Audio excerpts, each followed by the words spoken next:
Hello everyone, welcome to our channel GS with Ashok. तो आज हम लोग देखेंगे सेट नंबर 8 जो कि है जीएस की प्रीवियस ईयर क्वेश्चन का। और ये आपके सारे एग्जामों के लिए इम्पोर्टेंट है जिनमें जीएस पूछी जाती है। मेनली एसएससी और रेलवे के जो भी एग्ज़ाम होने वाले हैं उनके लिए इम्पोर्टेंट है। तो स्टार्ट करते हैं वीडियो को। तो क्वेश्चन नंबर फर्स्ट क्या है कि सुनामी के कारण उत्पन्न होती है। सुनामी मतलब किसके कारण उत्पन्न होती है, तो ये अर्थक्वेक इसका आंसर हो जाएगा, यानी कि भूकंप के कारण उत्पन्न होती है। B is the right answer. अगर सुनामी की बात करें, सुनामी को हार्बर वेव्स भी कहते हैं। ठीक है, हार्बर वेव्स भी कहते हैं। और सुनामी एक जापानीज वर्ड है, जापानी। और अगर बात करें अर्थक्वेक के बारे में, तो अर्थक्वेक क्या है? सडन शेकिंग ऑफ अर्थ को क्या कहते हैं? अर्थक्वेक। और अर्थक्वेक में कौन कौन सी प्राइमरी, सेकेंडरी और सरफेस वेव्स जो हैं वो होती हैं। और अर्थक्वेक में की तीव्रता नापने के लिए, यानी कि इंटेंसिटी नापने के लिए हम लोग क्या करते हैं? मर्केली स्केल का मर्केली स्केल से नापते हैं। और अगर मैग्नीट्यूड की बात करें तो मैग्नीट्यूड जो है वो रिक्टर स्केल से नापते हैं। और जो उसका ग्राफ बनता है उसे सिस्मोग्राफ कहते हैं, और इसकी स्टडी को सिस्मोलॉजी कहते हैं। नेक्स्ट देखते हैं question, which of the following Sultan of Tughlaq dynasty issued the copper coin institute of the silver coin. मतलब कि तुगलक वंश में कौन सा ऐसा सुल्तान है जिसने चांदी की बजाय तांबे के सिक्के जारी किए? तो ये किए मोहम्मद बिन तुगलक। मोहम्मद बिन तुगलक जिसे कहते हैं वाइजेस्ट फूल ऑफ इंडिया। ठीक, वाइजेस्ट फूल ऑफ इंडिया। इसने क्या किया था? क्योंकि इसने 5 ऐसे काम किए थे जिसकी वजह से इसे ये उपाधि दी जाती है, जैसे कि इराक पे अटैक नहीं किया, कुमाऊं हिल्स पे अटैक नहीं किया, और इन्होंने टोकन करेंसी जारी कर दी, और इन्होंने जो है कैपिटल दिल्ली से दौलताबाद देवगिरी महाराष्ट्र में शिफ्ट कर दी। दिल्ली से दौलताबाद देवगिरी में वो कर दी, शिफ्ट कर दी। और अगर बात करते हैं गयासुद्दीन तुगलक, ये तुगलक वंश के संस्थापक हैं। इन्हें खिज्र खां भी कहते हैं, खिज्र खान भी कहते हैं। ठीक है। और फिरोज शाह तुगलक की बात करें तो इनकी ऑटोबायोग्राफी है फतुवत ए फिरोजशाही। फतुवत ए फिरोजशाही जो है इनकी क्या है? इनकी है ऑटोबायोग्राफी। और फिरोज शाह ने डिपार्टमेंट बनाया था गुलामों के लिए, दीवान ए बंदगन। ठीक है, दीवान ए बंदगन। और एक गरीबों की मदद करने के लिए दीवान ए खैरात भी डिपार्टमेंट बनाया था, दीवान ए खैरात। और अगर बात करें ये फिरोज शाह तुगलक के बारे में, तो आंसर हो जाएगा इसका बी, मतलब कि मोहम्मद बिन तुगलक जो है इसका सही आंसर होगा। नेक्स्ट देखते हैं, who among the following the court physician of Kanishka. Kanishka के जो कोर्ट फिजिशियन है कौन है? तो वो है चरक। और चरक ने लिखी है चरक संहिता, चरक संहिता। ठीक है। और पतंजलि की अगर बात करते हैं, पतंजलि योगा पद्धति किसने बताई? पतंजलि ने। और पतंजलि ने जो है अष्टाध्यायी, अष्टाध्यायी जो संस्कृत ग्रामर है उसके ऊपर जो संस्कृत ग्रामर है, और ये लिखी किसने है? पाणिनि ने, पाणिनि। तो इन्होंने जो क्या लिखी? अष्टाध्यायी। अष्टाध्यायी के ऊपर इन्होंने क्या लिखी थी? कमेंट्री, महाभाष्य, महाभाष्य। ओके। अब बात करते हैं वासुमित्रा। तो वासुमित्रा जो है वो 4th बुद्धिस्ट काउंसिल में क्या थे? Chairman, chairman. और ये कराई किसने थी? ये 4th बुद्धिस्ट काउंसिल जो है वो कराई थी कनिष्क ने। और कनिष्क ने कहाँ पे? कश्मीर में। तो चेयरमैन कौन था? ये वासुमित्रा, चेयरमैन थे वासुमित्रा। ठीक है, चेयरमैन थे वासुमित्रा, और वाइस चेयरमैन थे महाकश्यप, महाकश्यप। ठीक है। और कनिष्क ने 78 AD में क्या किया था? सकेरा भी स्टार्ट की थी। और कनिष्क का जो हेडलेस स्टैचू है, हेडलेस स्टैचू, ये किस में है? मथुरा स्कूल ऑफ आर्ट में, मथुरा स्कूल ऑफ आर्ट। ठीक, जिसमें रेड सैंडस्टोन यूज होता है। और ठीक है, ये हो गया कनिष्क के बारे में। और कनिष्क ने क्या किया था? सिल्क रूट पे कब्जा किया था, मतलब कंट्रोल किया था सिल्क रूट को। बाकी नेक्स्ट देखते हैं, during whose viceroyalty the capital of India was shifted to Calcutta to New Delhi. मतलब कि किसकी वाइसरॉयल्टी में जो है कैपिटल शिफ्ट हो गई थी कलकत्ता से न्यू दिल्ली? तो ये हो गई थी Lord Lord Hardinge, Lord Hardinge के लिए। और लॉर्ड हार्डिंग को क्या कहते हैं? लॉर्ड हार्डिंग जिसने कि अनाउंस किया था 1991 में जो है ये अनाउंस हुई थी चीज़, अनाउंस, और 1912 में जो है वो कैपिटल शिफ्ट हो गई थी। ठीक है। और अगर बात करते हैं, ये लॉर्ड हार्डिंग की बात हो गई, और लॉर्ड हार्डिंग पे बॉम्ब भी फेंका था। बॉम्ब किसने फेंका था? रास बिहारी घोष ने, रास बिहारी घोष। ठीक है। और इन्होंने लॉर्ड हार्डिंग के ऊपर इन्होंने बम फेंका था, और ये इन्होंने क्या किया था? INA, इंडियन नेशनल आर्मी जो है वो उसके प्रेसिडेंट भी बने, और आगे जाके सिंगापुर में इन्हें सुभाष चंद्र बोस को INA सौंप दी। फिर अगर लॉर्ड कैनिंग की बात करते हैं, लॉर्ड कैनिंग के समय में क्या हुआ था? 1857 का रिवोल्ट हुआ था। रिवोल्ट ऑफ 1857 जो है कब हुआ था? लॉर्ड कैनिंग के टाइम पे। और इसके बाद 1858 में क्या आया था? 1858 में जो है वो आया था good governance act, good governance act आया था 1858 को। एक्ट को क्या कहते हैं? Good governance act. इसमें हुआ क्या था? जो ईस्ट इंडिया कंपनी है उसका शासन खत्म होके सीधा क्राउन पे शासन चला गया था। ठीक है, क्राउन पे शासन चला गया था। और जो लॉर्ड कैनिंग है, लॉर्ड कैनिंग ही पहले क्या है? Voice Roy, voice Roy. क्योंकि 1858 के जो वो हैं 1858 में ही क्या हुआ था कि गवर्नर जनरल से पोस्ट बदल दी थी क्या? वॉइस रॉय। और वॉइस रॉय क्या था? जो इंडियन स्टेट्स में उसे वॉइस रॉय कहते थे, और अगर ब्रिटिश के सामने है तो उसे गवर्नर जनरल ही कहते थे। तो ये क्वेश्चन पूछा जाता है कि फर्स्ट वॉइस रॉय और last governor general of India कौन था? लॉर्ड कैनिंग था। ठीक है। और लॉर्ड लिटन की अगर बात की तो लॉर्ड लिटन का मतलब क्या है? लॉर्ड लिटन जैसे कहते हैं reactionary voice Roy, reactionary voice Roy. ठीक है। अब इसे रिएक्शनरी वॉइस रॉय मतलब कि unpopular voice Roy, unpopular voice Roy. इसका मतलब क्या है? ये हमेशा मतलब कि कुछ भी काम पे उल्टा रिएक्शन देता था इस वजह से, क्योंकि इन्होंने क्या 1878 में क्या किया था? Vernacular press act. इसमें क्या बताया था? ये एक्ट आया था, इसमें क्या था कि कोई भी न्यूज़पेपर अगर रीजनल लैंग्वेज या इंडियन प्रिंट करेंगे तो उसे सबसे पहले लिटन के पास ले आएंगे। अगर इन्होंने अंग्रेजों के खिलाफ कुछ भी लिखा है तो उसे बैन कर दिया जाएगा उस न्यूज़पेपर एजेंसी को। ठीक है। और इन्होंने 1870-80 में आर्म्स एक्ट ले आए थे। आर्म्स एक्ट, आर्म्स एक्ट में क्या था? अगर कोई ब्रिटिश है तो वो कोई भी बंदूक वो बिना लाइसेंस के रख सकता है, लेकिन इंडियन को लाइसेंस की ज़रूरत है। तो लॉर्ड लिटन के बारे में ये हो गया। अगर रॉबर्ट क्लाइव, लॉर्ड क्लाइव यानी कि रॉबर्ट क्लाइव की बात करते हैं, रॉबर्ट क्लाइव जिसके समय में 1757 यहाँ पे क्या हुआ था? प्लासी का युद्ध हुआ था। ठीक, प्लासी का युद्ध हुआ था जिसमें कि रॉबर्ट क्लाइव के साथ सिराजुद्दौला, सिराजुद्दौला जो है वो लड़ाई करी थी सिराजुद्दौला ने, और सिराजुद्दौला हार गया था, और इंडिया में ब्रिटिश की पॉलिटिकल पावर स्थापित हो गई थी। और ये क्यों हार गया था? क्योंकि जो मीर जाफर है उसने सारे राज बता दिए थे रॉबर्ट क्लाइव को। और ये क्या है? First governor general of Bengal है। ठीक है। तो इसका आंसर क्या हो जाएगा? Lord Hardinge. ठीक, नेक्स्ट देखते हैं। नेक्स्ट क्वेश्चन है कि who decide the dispute regarding the disqualification member of parliament. संसद के सदस्यों की अयोग्यता के संबंध में बात कौन तय करता है? तो ये करते हैं president in consultation with the election of India. तो अगर डिस्क्वालिफिकेशन की बात करें तो डिस्क्वालिफिकेशन आर्टिकल नंबर 102 में लिखा है।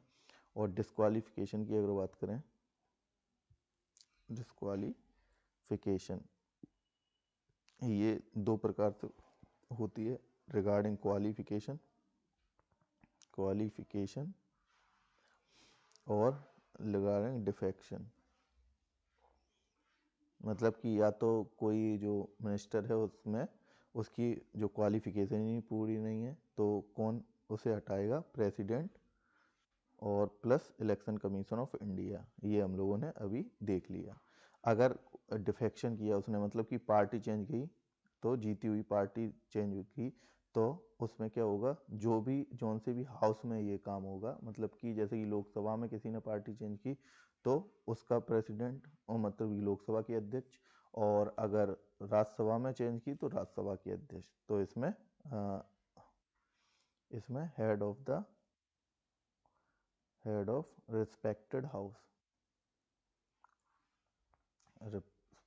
हाउस। तो ये डिफेक्शन अगर किया है तब भी डिस्क्वालीफाई किया जाएगा मेंबर, तब किया जाएगा इनके द्वारा। और क्वालिफिकेशन अगर नहीं है उसकी, जैसे कि कोई भी सिटीजन ऑफ इंडिया नहीं है, बैंकरप्ट है, या उसने 2 पोस्ट रखी हैं, या इंसॉल्वेंस है, जो भी है, अगर उनमें से कुछ भी है तो क्या होगा, तो ये करेंगे, और अदरवाइज ये करेंगे। ठीक। और अगर इलेक्शन कमीशन ऑफ इंडिया जो आर्टिकल 324 में दिया रखा है, और 326 में यूनिवर्सल एडल्ट फ्रेंचाइज यानी कि वोट डालने का अधिकार दिया गया है। जो 18 साल या 18 साल से प्लस है वो वोटिंग के लिए वो है एलिजिबल है, और वोटिंग हमारा कॉन्स्टिट्यूशनल राइट है। ठीक है। नेक्स्ट देखते हैं question. G20 group of 20 largest economy represented by there G20, मतलब कि रिप्रेजेंटेड बाय देयर G20 उनकी प्रतिनिधित्व की जाने वाली 20 बड़ी अर्थव्यवस्थाओं का समूह है। मतलब कि जो रिप्रेजेंटेशन है वो किनका रिप्रेजेंटेशन है, ये सेंट्रल बैंक गवर्नर और फाइनेंस मिनिस्टर के द्वारा ये जो है रिप्रेजेंट किए जाती हैं। ठीक है। अगर G20 की बात करें तो G20 में G21 हो गया था, फिर G22 हो गया। अब इसमें क्या है कि 21 में 21 और 22 कहते G20 हैं, लेकिन उनमें 21 और 22 में कौन से मेंबर हैं, इसमें है एक तो यूरोपियन यूनियन और एक अफ्रीकन यूनियन। ठीक। यूरोपियन यूनियन और अफ्रीकन यूनियन है। अगर G20 में मेंबर की बात करते हैं तो G20 के मेंबर कौन कौन से हैं।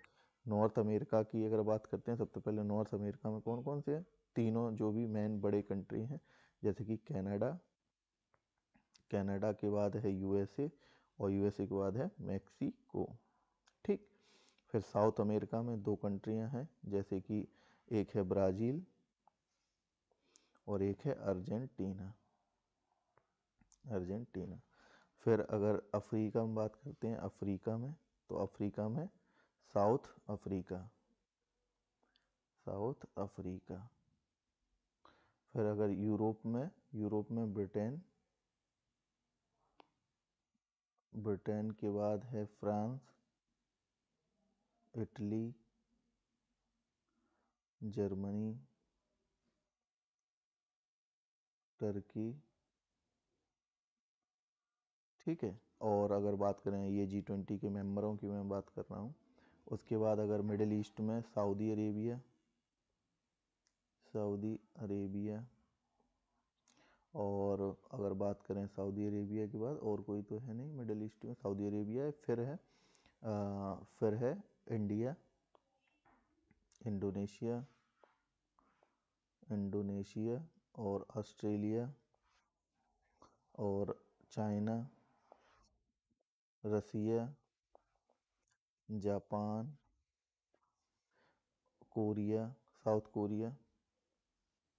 तो ये सारे क्या हैं, ये सारे G20 के मेंबर देश हैं। तो इसका आंसर हो जाएगा सी। अब बात करते हैं the system of the budget was introduce in India during the viceroy of, तो ये किया था रिपन के टाइम पे। तो सी इज द राइट आंसर। अगर डलहौजी की बात करते हैं तो इन्होंने क्या 1853 में फर्स्ट ट्रेन जो है वो चलाई थी, जो कि 34 किलोमीटर की थी, और ये चलाई थी 16 अप्रैल 1853 में, 34 किलोमीटर, मुंबई टू ठाणे। ठीक है। और डलहौजी की बात करें तो इन्होंने 1848 में डॉक्ट्राइन ऑफ लैप्स, हड़प नीति का सिद्धांत जो है चलाया था, जिसमें कि पहली स्टेट कौन सी कैप्चर की थी? सतारा, सतारा जो कि महाराष्ट्र में है।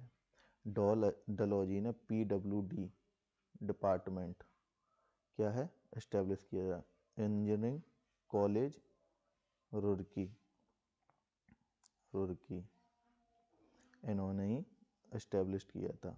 और टेलीग्राफिक डिपार्टमेंट, टेलीग्राफिक डिपार्टमेंट इन्होंने ही इस्टेब्लिशमेंट कराया था। ठीक है, तो लॉर्ड डलहौजी के बारे में ये हो गया। आंसर हो गया लॉर्ड रिपन, जिनके बारे में पहले दौरान भारत में क्या हुआ, बजट की प्रणाली। और बजट की अगर बात करें तो आर्टिकल 112 में लिखा है एनुअल फाइनेंशियल स्टेटमेंट, स्टेटमेंट। और बजट जो है, बजट कौन जो है फाइनेंस मिनिस्टर जो है वो क्या करता है, वो रिप्रेजेंट करता है लोकसभा में। ठीक है, और बजट जो है, बजट के बारे में बनाता कौन है, फाइनेंस मिनिस्ट्री बनाती है। फाइनेंस मिनिस्ट्री जो है वो बजट बनाती है, और उसमें भी डिपार्टमेंट ऑफ इकोनॉमिक अफेयर, एक इसका डिपार्टमेंट है फाइनेंस मिनिस्ट्री का, डिपार्टमेंट ऑफ इकोनॉमिक अफेयर। वो क्या करता है, बजट का निर्माण करता है। और बजट में क्या लिखा है, जो भी है खर्चा गवर्नमेंट का। नेक्स्ट देखते हैं, the Agra fort was built by, Agra का जो फोर्ट है वो किसने बनाया था, तो वो बनवाया था अकबर ने। ठीक है, अकबर ने जो है वो बनवाया था। अगर बात करते हैं शाहजहाँ की, तो शाहजहाँ ने क्या, मोती मस्जिद बनाई थी, मोती मस्जिद। मोती मस्जिद जो है कहाँ पे बनाई थी, आगरा में, आगरा में। और जहांगीर ने भी मोती मस्जिद बनाई थी, कहाँ पे बनाई थी, लाहौर में, लाहौर में। अगर औरंगजेब की बात करें, औरंगजेब ने भी मोती मस्जिद बनवाई है लाहौर में। औरंगजेब ने जो बनवाई है कहाँ पे, दिल्ली में। तो मोती मस्जिद 3 जगह पे इन्होंने बनवाई है। अगर शाहजहाँ की बात करते हैं तो शाहजहाँ क्या के टाइम को क्या कहते हैं, golden age of Mughal architecture, Mughal architecture. और इन्होंने ताजमहल भी बनवाया था, ताजमहल। ठीक है, जो इनकी वाइफ है मुमताज महल, उनके मुमताज महल या अर्जुमन बानो।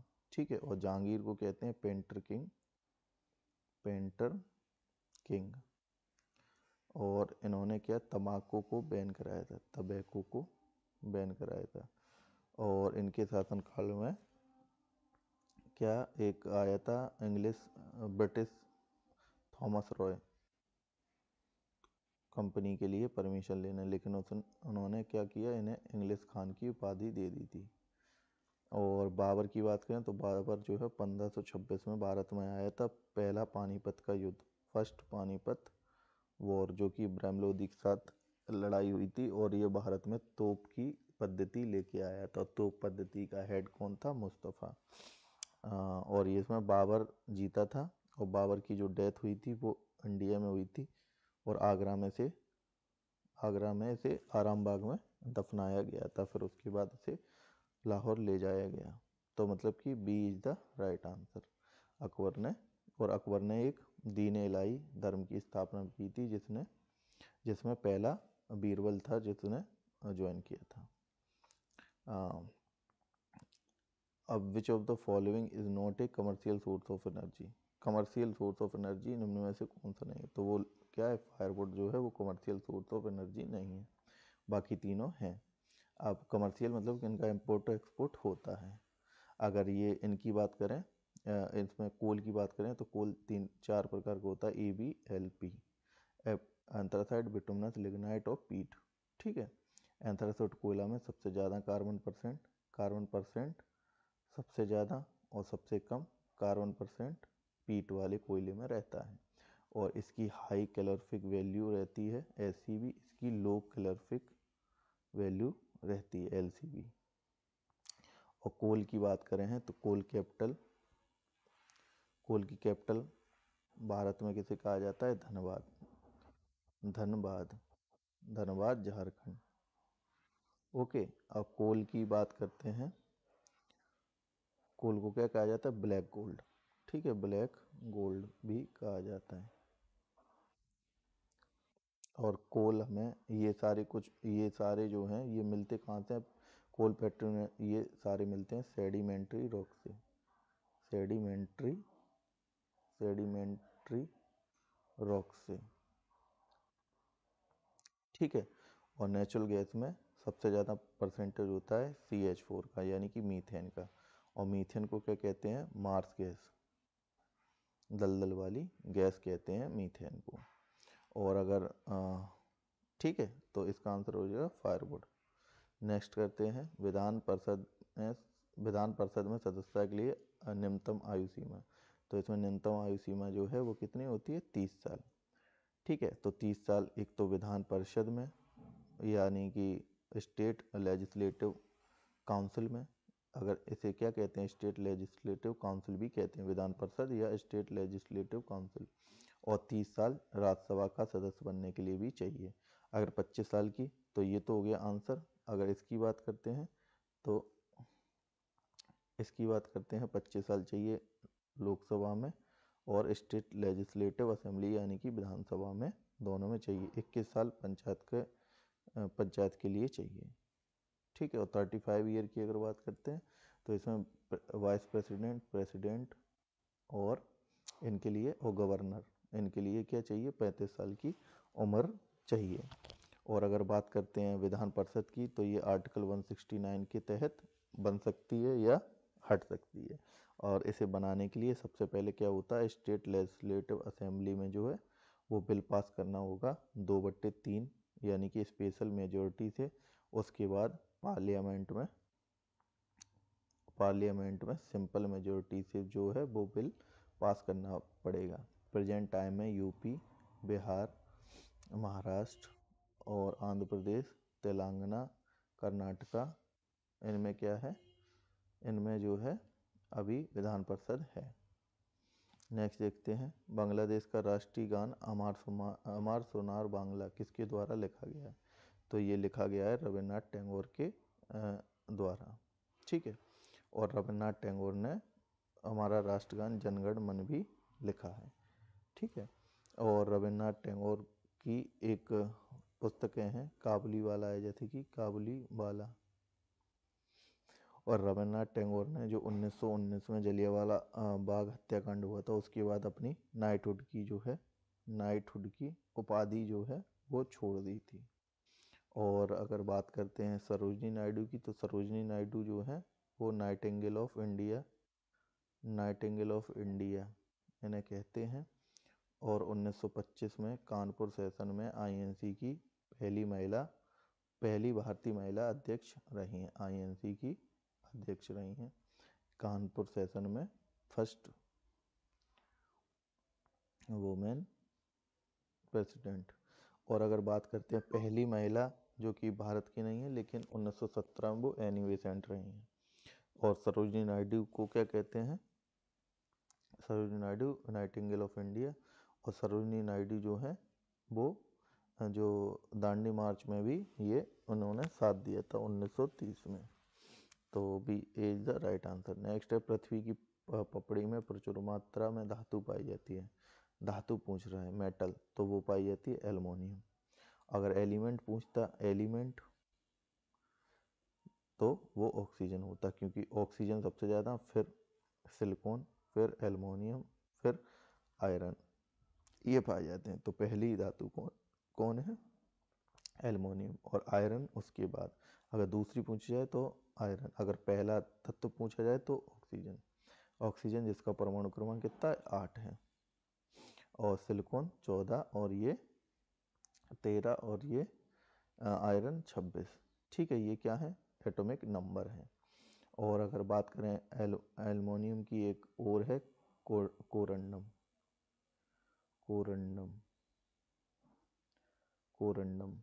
और अगर आयरन की बात करते हैं तो आयरन की और है हेमेटाइट, लेमनाइट, हेमेटाइट, लेमनाइट, साइड्राइट, आयरन पायराइट, जिन्हें फ्यूल्स गोल्ड भी कहते हैं, Fe2, इसको कहते हैं Fe2 फूल्स गोल्ड।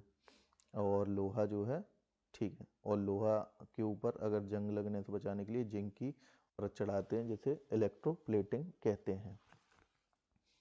ठीक है, तो आंसर हो जाएगा सी। और अगर अर्थ क्रस्ट है, मतलब कि ऊपर वाली लेयर है अर्थ क्रस्ट, फिर मेंटल है, फिर कोर है, तो 3 लेयर हैं जो क्या है, अर्थ के इंटरनल स्ट्रक्चर में है।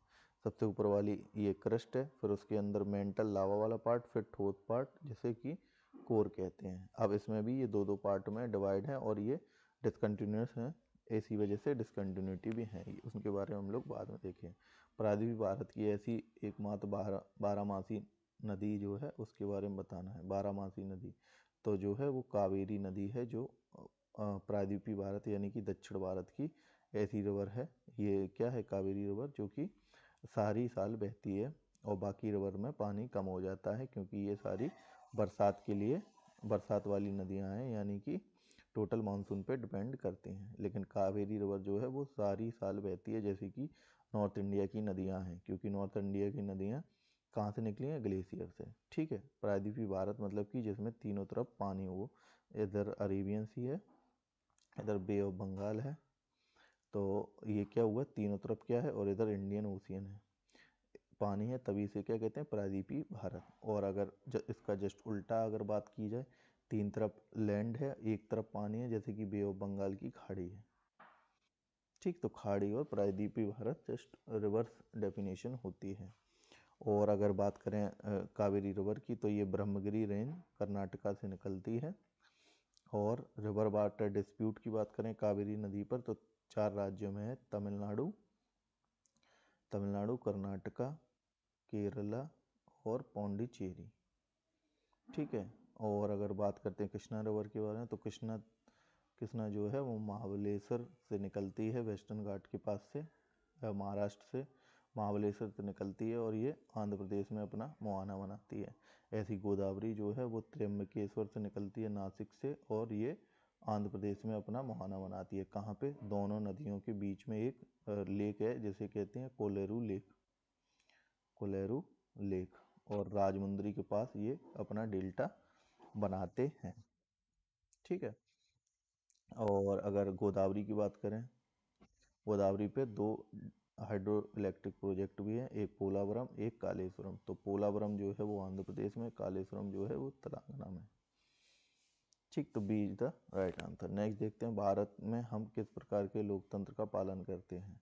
विच type of democracy do we follow in India.